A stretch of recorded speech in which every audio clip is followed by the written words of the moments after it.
আমরা গরিব, আমাদের গাড়ি কিস্তিতে রাখছি ভাই। আমাদের মনে করেন যে কিস্তি কিভাবে দিব, আমরা কিভাবে খাবো? একজন বলেন তাহলে শুনতে পাবে। একজন বলেন, একজন বলেন সেটা শুনতে পারবে। রিক্সা দিয়ে পেট চালাই, আমাদের পেট, আমাদের সব বাচ্চা সংসার, মনে করেন আমাদের কিস্তি আছে, গ্যারেজ ভাড়া আছে, আমরা কিভাবে চলবো? এই রিক্সা বন্ধ করে দিলে আমরা কি চাকরি পাবো? আমাদের কাজ দিয়া পরে আমাদের রিক্সা বন্ধ করতে হবে, নয়তো এই সরকার আমরা মানি না, মানবো না। আমাদের দাবি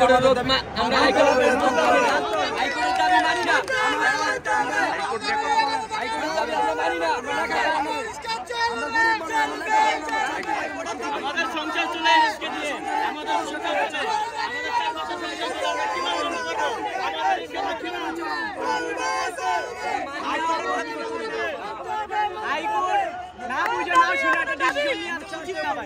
হাইকোর্টে নিয়ে এভাবে কথা বলা যায় না।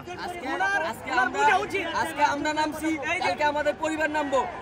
এটা কি এই সরকার চাইতেছে না? কোর্ট চাইতেছে আইন মানি আমাদেরকে কর্মসংস্থান বা একটা প্রতিষ্ঠান খুলে জব দেওয়ার পরে তারপর আপনারা অটো রিকশা বন্ধ করে দিতে পারেন।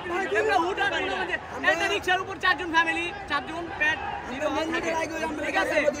একটা ড্রাইভার যদি বন্ধ থাকে, একটা গাড়ি যদি না চলে, ঠিক আছে ভাই, এই 4 জন লোক কিন্তু সারাদিন না খায়। আরে তুই দুজনে ঠিক আছে, ঠিক আছে?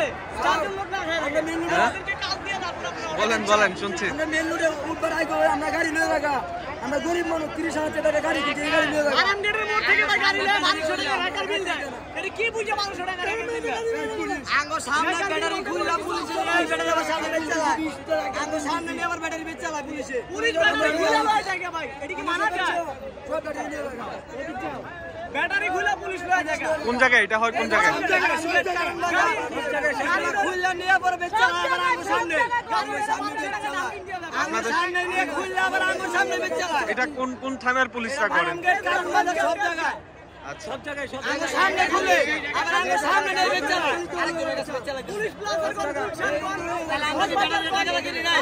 আমরা কিভাবে চালাবো গাড়ি? 30,000 টাকা একটা ব্যাটারি। তার আমার গাড়ি নিতে গাড়ি আছে, গরিব মানুষ। 40,000 টাকা গাড়িটা কিনছি স্যার, গাড়িটা লুয়ে গেছে স্যার। আমি পুলিশের গাড়ি নিয়ে আবার নগদ আরেকজনের কাছে বেচ চালাই। লোন করে কিস্তি নিয়ে গাড়ি কিনা হইছে ভাই।